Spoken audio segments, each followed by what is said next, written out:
Amen. Good morning, Hope College Orchestra. You sounded amazing. So good. Thank you.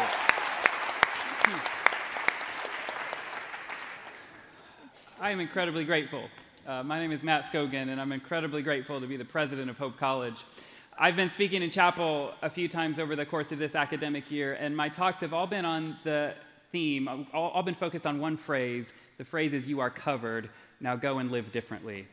That's the sentiment upon which we're imagining an entirely new business model, an entirely new tuition model.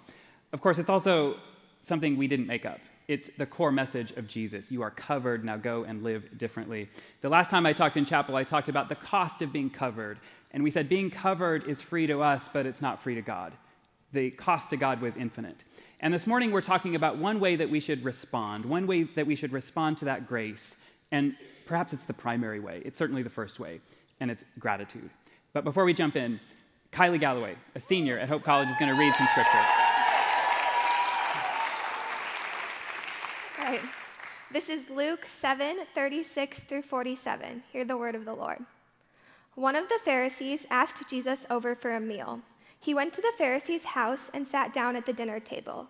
Just then, a woman of the village, a prostitute, having learned that Jesus was a guest in the home of the Pharisee, came with a bottle of very expensive perfume and stood at his feet, weeping, raining tears on his feet. Letting down her hair, she dried his feet, kissed them, and anointed them with the perfume. When the Pharisee who had invited him saw this, he said to himself, "If this man was the prophet I thought he was, he would know what kind of woman this is." Jesus said to him, "Simon, 2 men were in debt to a banker. One owed 500 silver pieces, the other 50. Neither of them could pay up, and so the banker canceled both debts. Which of the 2 would be more grateful?" Simon answered, "I suppose the one who has forgiven the most." "That's correct," said Jesus. Then turning to the woman, but speaking to Simon, he said, "Do you see this woman? I came to your home, you provided no water for my feet, but she rained tears on my feet and dried them with her hair. You gave me no greeting, but from the time I arrived, she hasn't stopped kissing my feet. She was forgiven many sins, and so she is very grateful." This is the word of the Lord. Thanks be to God. Thank you, Kylie. So our thesis this morning is that the primary way we should respond to grace, the primary way we should respond to being covered, is gratitude. And of course, it makes sense to be talking about gratitude this time of year. Less than a week away is Thanksgiving. Thanksgiving is my favorite American holiday. I love it for a number of reasons. I love the food, of course. I love it because it's so straightforward, like the name of the holiday tells you how you're supposed to practice it. It's Thanksgiving. It's a day of giving thanks. There aren't a lot of holidays that are like that. There are some. For example, April 25th is Hug Your Plumber Day. I like that one too. I also love Thanksgiving because it's kind of this like sneaky theological holiday. It's a holiday that actually doesn't make sense without God, but it's not an in-your-face religious holiday like Easter, for example. It is nevertheless a holiday that doesn't make sense without God because giving thanks requires a giver. In other words, to say thank you, you have to say thank you to someone. And for the biggest things in our lives, like our lives or our family or our friends or our gifts or our talents, the biggest things we have, there's no obvious giver of those gifts other than God himself. Thanksgiving doesn't make any sense without God.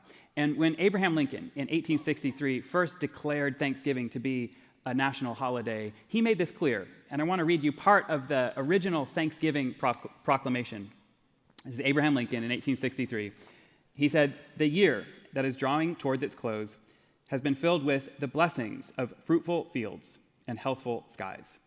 To these bounties, which are so constantly enjoyed that we are prone to forget the source from which they come, others have been added, which are of so extraordinary a nature that they cannot fail to penetrate and soften even the heart which is habitually insensible to the ever-watchful providence of Almighty God. No human counsel hath devised, nor hath any mortal hand worked out these great things. They are the gracious gifts of the Most High God. It has seemed to me fit and proper that they should be solemnly, reverently, and gratefully acknowledged as with one heart and one voice by the whole American people. I do therefore invite my fellow citizens in every part of the United States, and those who are at sea and those who are sojourning in foreign lands, to set apart and observe the last Thursday of November as a day of thanksgiving and praise to our beneficent Father." I love that. By the way, like, that's how you do English. That is brilliant writing. That is brilliant writing by Lincoln.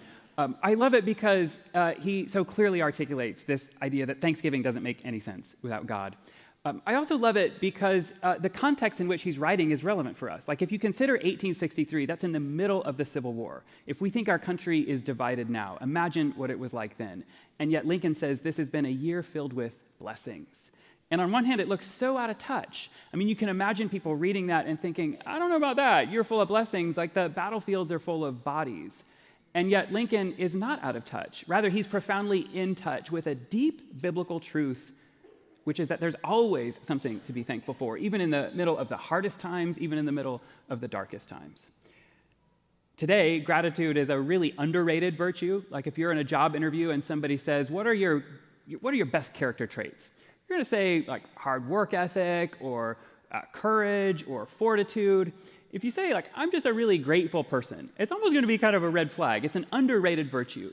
And yet Cicero said 2,000 years ago that gratitude is the greatest of all virtues. He said it's the parent of all virtues.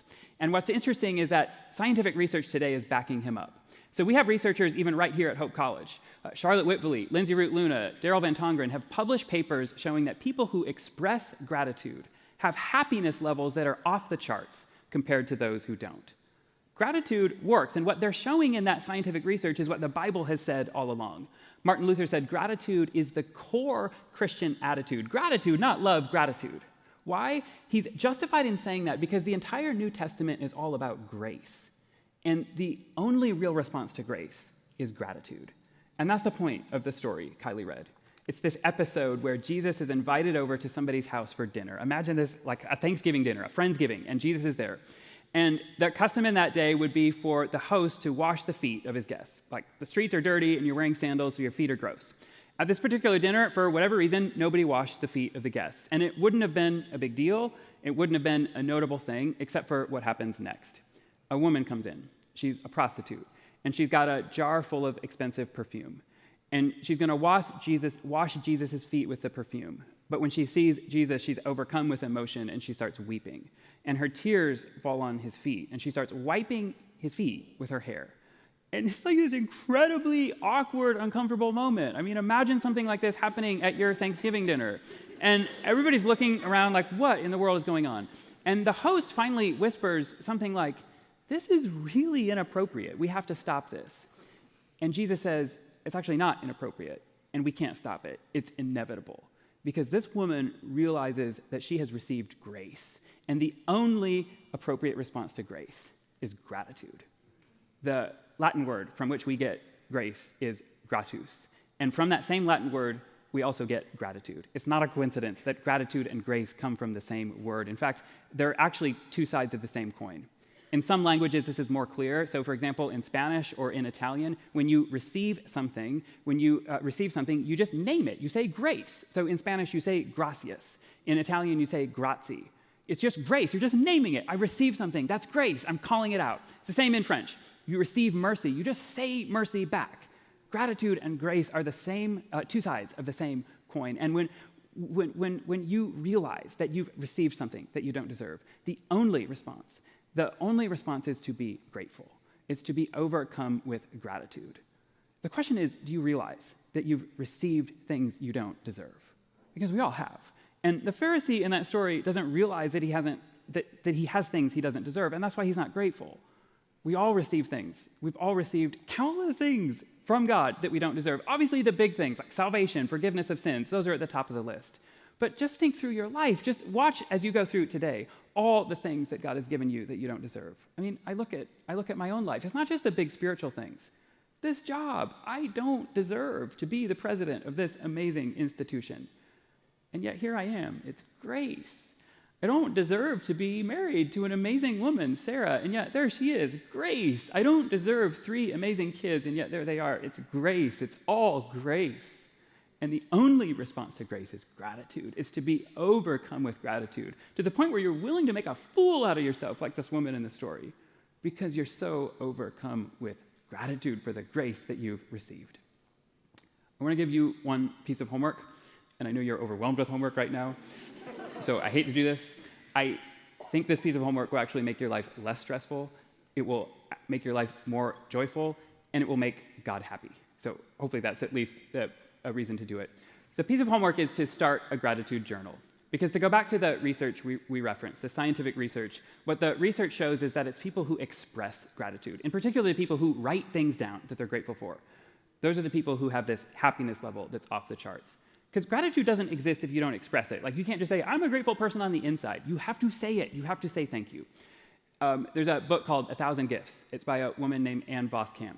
And it's just this woman's journey, this Christian woman's journey of trying to get to 1,000 things on her list. She's trying to make a list of the things she's grateful for, and she's trying to get to 1,000.